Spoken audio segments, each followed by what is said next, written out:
সৌরভদার গাড়ির পিছন চাকাটা পাংচার, অবস্থা প্রচন্ডই খারাপ। এখন হাওয়াটা দেওয়া হচ্ছে, হাওয়াও দিচ্ছে না। জয়টা না from my hometown Katwa. আর টাইটেল আর থাম্বনেল দেখে আশা করি তোমরা বুঝে গেছো আমরা এখন এই মুহূর্তে বেরোতে চলেছি নর্থ বেঙ্গলের উদ্দেশ্যে। সো চলে এসছি একদম মানে কাটোয়া বল্লভপাড়া ফেরিঘাটের কাছাকাছি। আমরা এই যে রাইট সাইডে বল্লভপাড়া ফেরিঘাট, যেটা আমাদের কাটোয়ার যানবাহন বা আদার্স ওই দিক থেকে যে যানবাহন আসছে পারাপার করার একদম 1 নম্বর জায়গা। এটাই হচ্ছে বল্লভপাড়া ফেরিঘাট।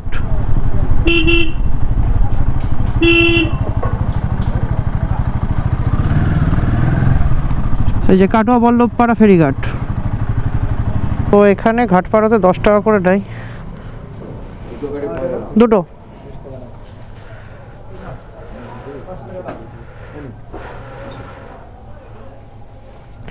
সো এখানে আমাদের কাটোয়া ঘাট পাড়াতে 10 টাকা করে পার বাইক নেয়।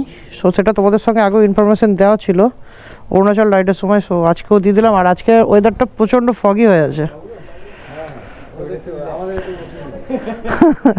আর এই দাদারা রাত জেগে সকাল থেকে ঠান্ডা এখানে ডিউটি করছে, এদেরকেও একটু সম্মান করো। অনেকজন আছে এখানে ঝামেলা করো টাকা দিতে গিয়ে, এদেরকেও একটু সম্মান করো। সবাই মানুষ, সবার দিকে একটু নজর রেখো। থ্যাংক ইউ, আসছি।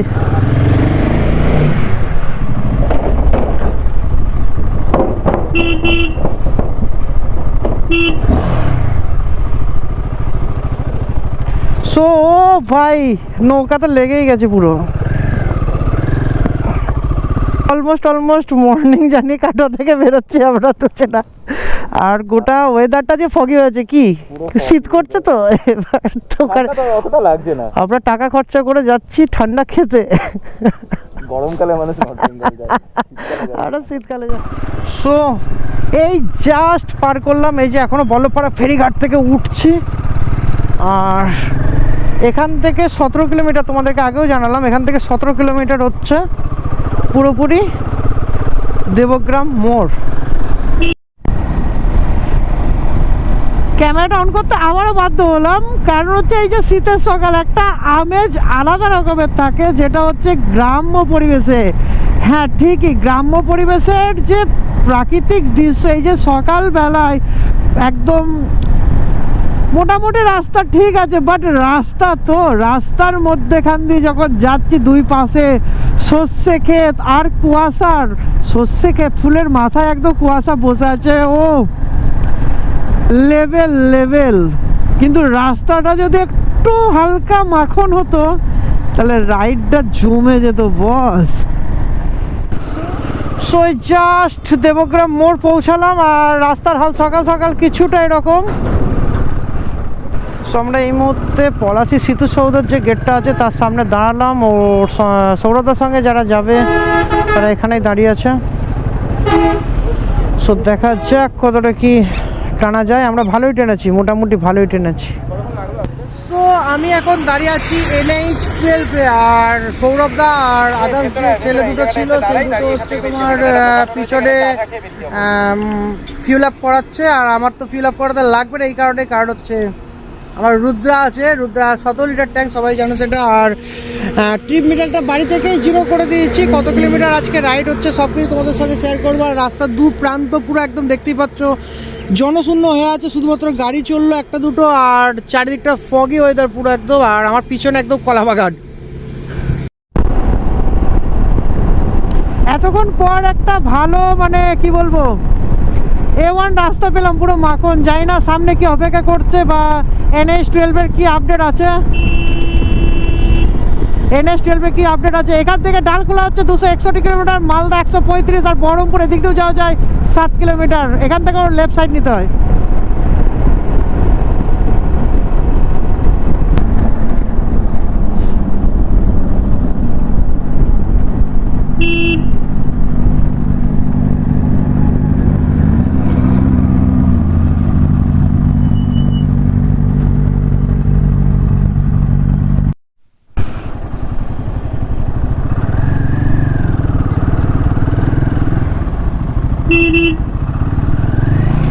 সো আমার লেফট সাইড হচ্ছে বাইপাস ধাবা, আমরা এখানে দাঁড়াবো না।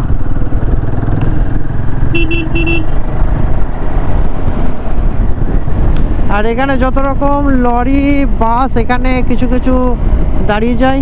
চারিদিকে কুয়াশাটা, ওয়েদারটা একবার যা তা লাগছে, যা তা। ও ফিস্ট হচ্ছে, এখানে ফিস্ট হচ্ছে, মানে রান্না বান্না চলছে, রান্না বান্না রান্না বান্না চলছে। যে বাসে করে যারা ট্রাভেল করায় তারা এইভাবেই রান্না করে, এইভাবেই খায়। মানে বলতে গেলে যদি 10 দিন 12 দিনের ট্রিপ হয়, সো প্রতিটা দিনই ওদের ফিস্ট, প্রতিটা দিনই যেখানে দাঁড়ায় সেখানে রান্না করে খায়, একটা আলাদা রকমের আনন্দটা।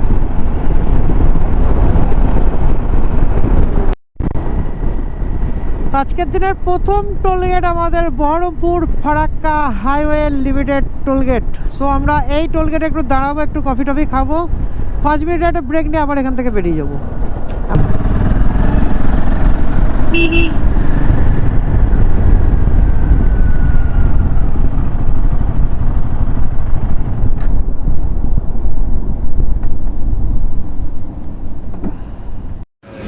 আমরা এখন দাঁড়িয়ে আছি হচ্ছে গিয়ে বহরমপুর ফারাক্কা টোল গেটের সামনে।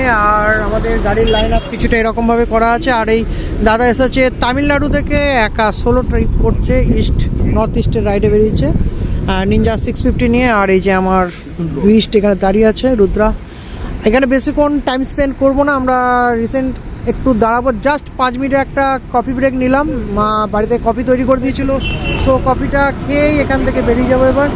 আর পিছনে দেখতেই পাচ্ছ সূর্য উঠে গেছে, আস্তে আস্তে হিট হোক। আর রাস্তার কন্ডিশন কিছুটা এরকম আছে, এখনও পর্যন্ত সামনে ডাইভারশন পেলাম। ফার্স্ট কাটোয়া থেকে শিলিগুড়ি যাওয়ার যে ফার্স্ট টোল গেট পড়ে তার আগেই কিছুটা ডাইভারশন পেলাম। রাস্তার কাজ চলছে জোর কদমে, এখন জানি না সামনে কত রেখে আছে, আপডেট অবশ্যই তোমাদের সঙ্গে শেয়ার করব। সো আমরা টোল ট্যাক্স থেকে, মানে টোল গেটের ওখান থেকে জাস্ট বেরোলাম, আর বেরিয়েই এখন চললাম সামনের দিকে। আমরা তার আগে কিছুটা ব্রেকফাস্ট করে নেবো, কারণ হচ্ছে প্রচণ্ড খিদে পেয়ে গেছে। আর সামনে সৌরভদা ফটোশ্যুট করছে।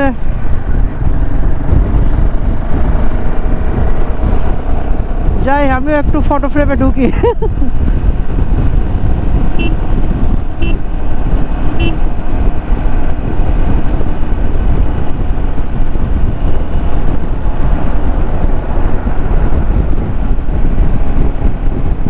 সাইডে চলে যাচ্ছে লালবাগ, সোজা হচ্ছে মালদা ফারাক্কা। এটা হচ্ছে নবগ্রাম মোড়, নবগ্রাম মোড় সোজা চলে যাচ্ছে ফারাক্কা মালদা। ডান দিকে চলে যাচ্ছে হচ্ছে গিয়ে, ডান দিকে বলে দিচ্ছি সাগর দিঘি। সো আমরা লাস্ট যখন সিকিম গিয়েছিলাম এই জায়গাটাতে আমরা ব্রেকফাস্ট করেছিলাম। ডান দিকে যে চলে যাচ্ছে সাগর দিঘি, আর সোজা চলে যাচ্ছে মালদা ফারাক্কা। যার এই মোড়টা হচ্ছে নবগ্রাম মোড়।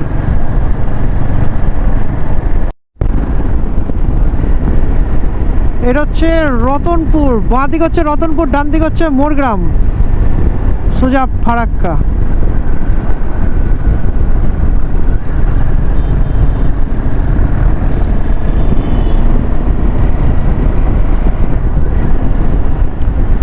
ওটা 26। আর রাস্তায় জ্যামটা এবার ফেস করতে হবে, সামনে দেখতে পাচ্ছি জ্যাম প্রায় লেগে গেছে, প্রায়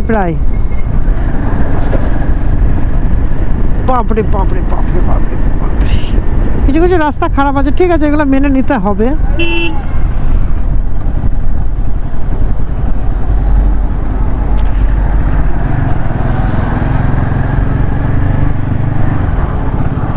এই যে রাস্তা, এই অবস্থা।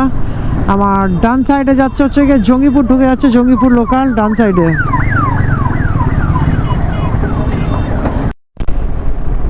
এই মোড়টার বাঁ দিক চলে যাচ্ছে রাজগ্রাম, ডান দিক চলছে রঘুনাথপুর,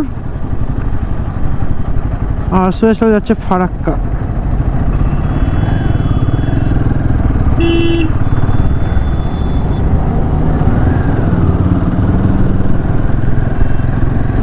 ফারাক্কা 40 কিলোমিটার, চাঁদের মোড় 10 কিলোমিটার, আর সাজুর মোড় 16 কিলোমিটার। এই যে আহিরন পার করছে, আহিরন মানে এখন আহিরন ব্রিজ আসেনি, বাট যে জায়গাটার নাম আহিরন সেই জায়গাটা পার করছে এখন। সামনে আসছে আহিরন। Farakka 37 kilometre, Dalkhola 198 kilometre.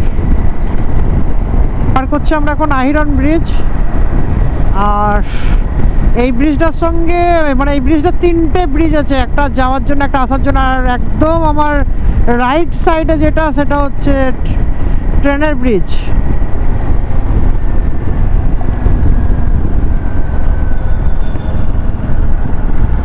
নিচে যে নদীটা বয়ে যাচ্ছে এটা ফারাক্কারই একটা অংশ। মানে ফারাক্কা যে ব্যারেজটা পার করব আমরা আজকে এই রাইডে, ওইখান থেকে একটা অংশ এই সাইডে এসেছে। এটাও একটা গঙ্গাই বলতে পারো, না আহিরন।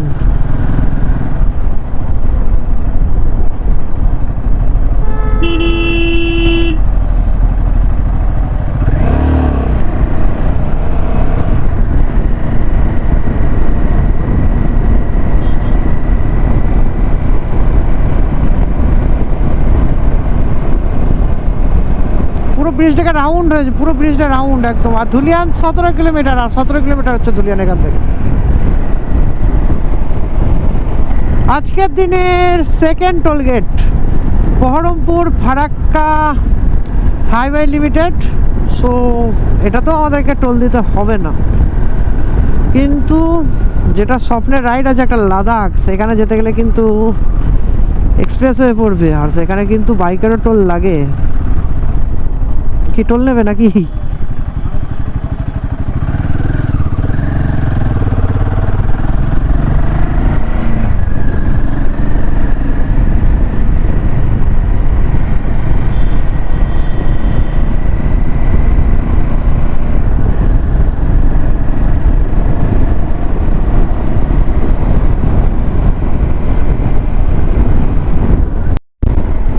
এখান থেকে ফারাক্কা আর 9 কিলোমিটার।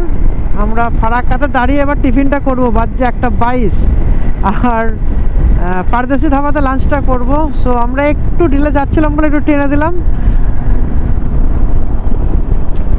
যে খোসালপুর পার করছি আমরা, আর 9 কিলোমিটারের মধ্যে চলে আসবে ফারাক্কাতে গিয়ে আমরা ব্রেকফাস্টটা করে নেবো।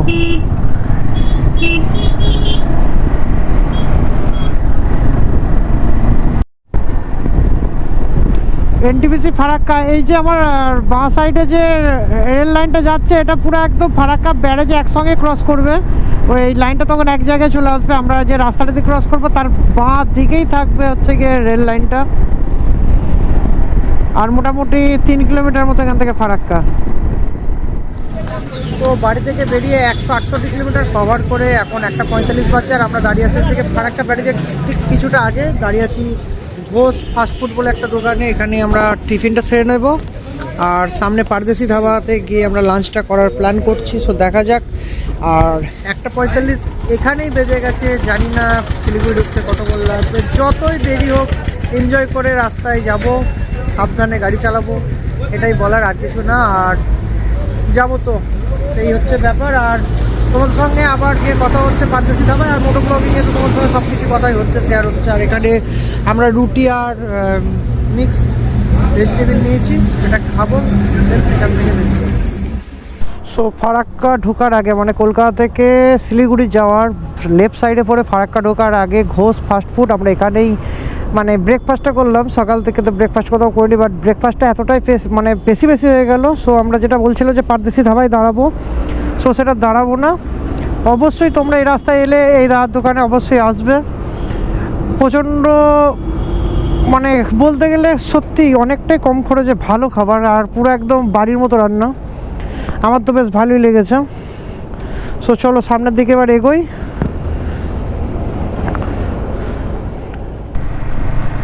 সো অরুণাচল যাওয়ার সময় আমরা যখন অরুণাচল গেছিলাম অক্টোবরে, যে এপিসোডটা তোমরা এই নর্থ বেঙ্গল এপিসোডের আগে দেখেছো, তারা অবশ্যই জানো তখন যে এখানে যে জ্যাম ছিল, এখন কিন্তু সেই রাস্তায় সেই জ্যামটা আমরা পাচ্ছি না। ফারাক্কা ব্রিজ যথেষ্ট ফাঁকা হয়ে গেছে, এখন ফাঁকায় চলে যাচ্ছি বেরিয়ে। আর রাইট সাইডে যে ব্রিজটা ওটা এখনও কমপ্লিট হয়নি। ওইটা মানে যতদূর জেনেছি ওইটা কমপ্লিট হলে এই ব্রিজটা বন্ধ হয়ে যাবে, যান চলাচলের জন্য ওই ব্রিজটাই থাকবে তখন। তো ওই দেখো বাঁ সাইডে যাচ্ছে ট্রেন, যেটা তখন বলছিলাম যে রেল লাইনটা ফারাক্কা ব্রিজের সঙ্গে একসঙ্গে কানেক্ট হয়ে যায়। তো ট্রেনটাও দেখে নিলাম, বাঁ সাইড দিয়ে ট্রেন বেরিয়ে গেল।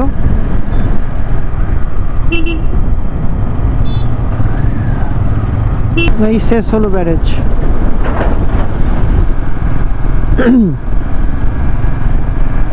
ব্যারেজ শেষ হওয়ার সঙ্গে সঙ্গে রেল লাইনটা ডিভাইড হয়ে যাচ্ছে, আস্তে আস্তে সরে যাবে। আজকের দিনের আমাদের এটা 3 নম্বর টোল প্লাজা, সেটা হচ্ছে তোমার Farakka Raiganj highway limited toll plaza. So ওরা একটু পিছিয়ে আছে, আমি একটু এগিয়ে চলে এসেছি, ওরা আসুক আর আমরা টোলটা না দিয়ে আবার সামনের দিকে এগিয়ে যাব।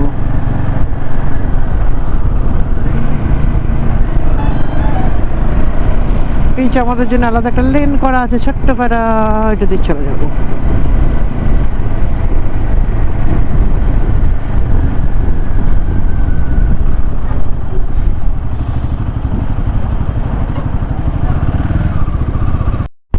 ও হো হো হো, সেই লাগছে রাস্তাটা, দুই সাইডে গাছ, পাশে আবার ট্রেনের লাইন ঢুকিয়ে দিচ্ছে বাস থেকে, সেই লাগছে। 2:55 আর এখনো বাড়ি থেকে 179 কিলোমিটার আমরা কভার করে ফেলেছি। হচ্ছে 2:55, ওল্ড 16 মাইল।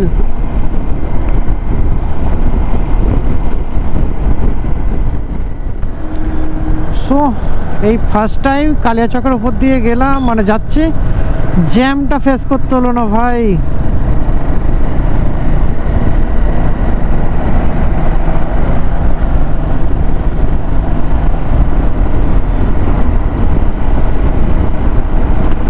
মানে কি বলবো, সত্যিই ভাবার বাইরে।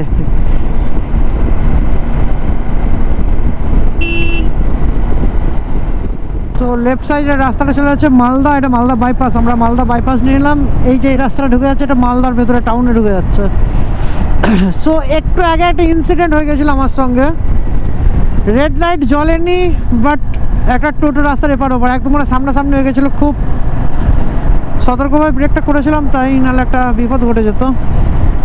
এইগুলো ট্রাফিক পুলিশকে দেখা উচিত, ট্রাফিক পুলিশ যে দাঁড়িয়ে আছে, সিভিক হোক, কোনো ট্রাফিক সার্জেন্ট হোক বা যেই হোক, ট্রাফিক নিয়ম যেখানে করেছো সেখানে ট্রাফিক নিয়মটাকে মানানো উচিত।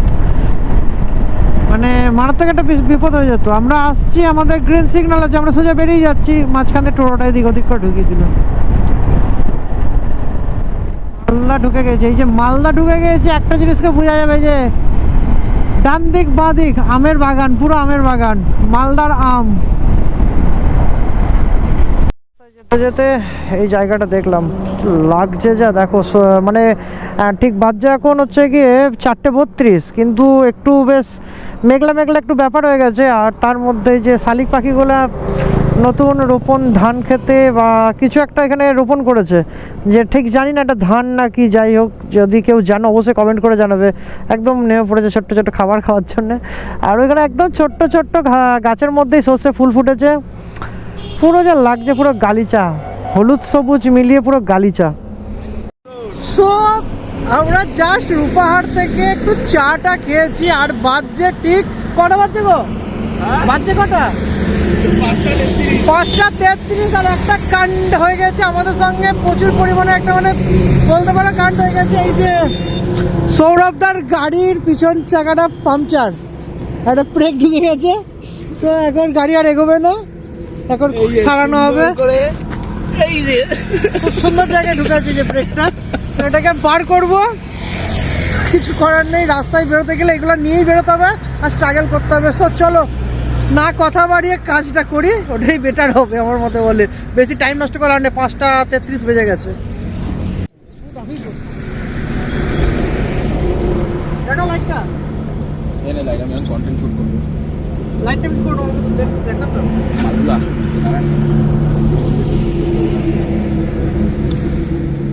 যাচ্ছি। আর কি চিন্তা না, মারো মারো মারো মারো, হাতে ইয়ে নেন, আমার লাল ইয়ে যাচ্ছে। হবে না। আরে বাপ রে বাপ, বিজয় তুই যা, বিজয় তুই যা, জোরে মারতে হবে। অবস্থা প্রচণ্ডই খারাপ। এখন হাওয়াটা দেওয়া হচ্ছে, হাওয়াও দিচ্ছে না, টোটাল হাওয়া বেরিয়ে যাচ্ছে, হাওয়ার প্রেসারই উঠছে না এখানে। জানি না কোথায় প্রবলেমটা হচ্ছে, মনে হচ্ছে হাওয়াটা পুরোই বেরিয়ে যাচ্ছে। ঠিক আছে, দেখা যাক, একটু বড়ই প্রবলেমে ফেসে গেলাম। ঠিক আছে। ওই যে আমি উপরে ব্রেকটা যে ধরে বসে আছি, আর এই যে অভিজিৎ দা দিচ্ছে, আর এখন নিচে মারে আমার বস হয়েছে।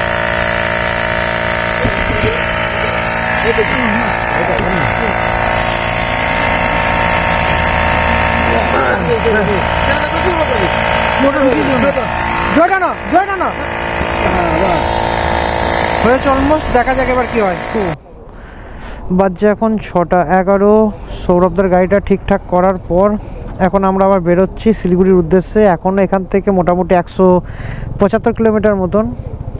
আর আজকে আমরা আবারও 27-এ উঠবো, যেটা হচ্ছে ইন্ডিয়ার সেকেন্ড লার্জেস্ট এনএইচ, মানে ন্যাশনাল হাইওয়ে, যেটা শুরু হয়েছে আসামের শিলচর থেকে গুজরাটের পোরবন্দর অবধি। হ্যাঁ, এই হাইওয়েগুলোর একটা জিনিস খুব ভালো লাগে, এই যে রাস্তায় লাইটটা দেয় না, এইগুলোতে কিছু কিছু মানুষের যাদের গাড়ির লাইটটা কম আছে বা কোনো প্রবলেম হয়, তারা এই রাস্তাটাতে যেতে ভালো মানে বুঝতে পারবে রোড কন্ডিশনটা বা রোডটাকে ভালোভাবে বুঝতে পারবে। সো তার জন্যেই আমার খুব ভালো লাগে এইগুলো।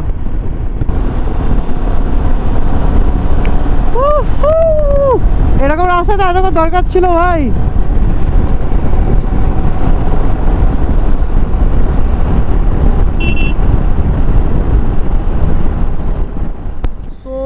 বাজছে 10:33, আর আমরা দাঁড়িয়ে আছি হচ্ছে গিয়ে ঘোষপুকুরে। আর কিছুটা গেলে পরে আমাদের এবার হোটেলে ঢুকে যাব। আর মেন ব্যাপার হয়ে গেছে, আমার গোপ্রোর পুরো 3টে ব্যাটারিরই চার্জ শেষ হয়ে গেছে। একটা ব্যাটারির চার্জ ফুল ছিল না, সেটা লাস্ট একদম গেল। তার জন্য আমি ঠিকঠাক ব্লগ আর এই রাস্তাটা বানাতে পারলাম না। একদম হোটেলে গিয়ে তোমাদের সঙ্গে কথা হচ্ছে। আর 10:33 বেজে গেছে, অনেকটাই রাত হয়ে গেছে। হোটেলে ফোন করে দেওয়া হলো, আমরা হোটেলে যাচ্ছি, গিয়ে তারপরে তোমার সঙ্গে আপডেট দিচ্ছি। আর এই যে সব এখানেই দাঁড়িয়ে আছি আমরা, আর এখানে এখন গাড়ির দাঁড়া করি ফটো তোলা হচ্ছে। সো তোমাদের সঙ্গে তো সব কিছু কথাই হলো। আমি হোটেলে কখন ঢুকলাম না ঢুকলাম সবই জানো, মোটামুটি 11:30 প্রায় বেজে গেছিলো। তারপরে ডিনার করতে গেছিলো, ডিনার করতে গিয়ে এটা নেই ওটা নেই করে খাবার নেই, দিয়ে লাস্টে বিরিয়ানি ছাড়া কপালে কিছুই জুটলো না, বিরিয়ানি খেলাম। বিরিয়ানিতে খেতে গিয়ে ফুড ব্লগারের মতো বলছি, হয়তো রাগ করবে, বিরিয়ানিতে খেতে গিয়ে আলু নেই, ডিম নেই, মাংসর মানে হাড় আছে মাংস নেই, এরকম ব্যাপার। একটু কথা কাটাকাটি হলো, ঠিক আছে, মেনে নিতে হবে। আর সব থেকে বড় ব্যাপার যেটা আমার আজকে এই বুঝলাম, এই যে গোপ্রোটা এখানে ব্যাটারিগুলো চার্জে বসিয়ে দিয়েছি, 3টে ব্যাটারিকে চার্জে বসিয়ে দিয়েছি, যেটার জন্য আমি লাস্টে ভিডিও করতে পারলাম না, সেটার ভিডিওগুলো করলাম। সো তোমরা তো দেখতেই পেয়েছো রাস্তার কন্ডিশন, সব কিছু তোমার শেয়ার করেছি। আর তাছাড়া রাস্তা কীভাবে এলাম না এলাম, জার্নি কীভাবে করলাম, সবটাই তোমার সঙ্গে শেয়ার করেছি। একটু রেস্ট নেবো, মানে শোবো। কালকে সকালবেলা এখান থেকে বেরিয়ে আমাদের প্রথম গন্তব্য হচ্ছে কালকেকার সেবকে গিয়ে সেই দিদিটার দোকানে দেখবো, দোকানটা আছে কিনা, ওই দোকানে গিয়ে মোমো খাবো। আর রাস্তায় তো প্রচুর ঘুরতে ঘুরতে উঠবো, সবই তোমাদেরকে স্লিপ বিউটি দেখাবো। আর কাল থেকে আমাদের পাহাড়ে পথ চলা শুরু হবে, মানে এই এপিসোড, এই সিরিজের সেকেন্ড এপিসোড। আজকে তো এই নর্থ বেঙ্গল সিরিজের প্রথম এপিসোডটা তোমাদের দেখতেই পেলে। আর প্রথম এপিসোডটা আজকে এখানেই শেষ করছি, দেখা হচ্ছে নেক্সট এপিসোডে। মানে কাল সকাল থেকে যে ভিডিওটা শ্যুট হবে সেটা তোমাদের সঙ্গে সব কিছু শেয়ার করতে হবে, সেটা তোমাদের সঙ্গে শেয়ার করবো। তো দেখা হচ্ছে নেক্সট ভিডিওতে। সবাই ভালো থাকবে, সুস্থ থাকবে, take care and good by.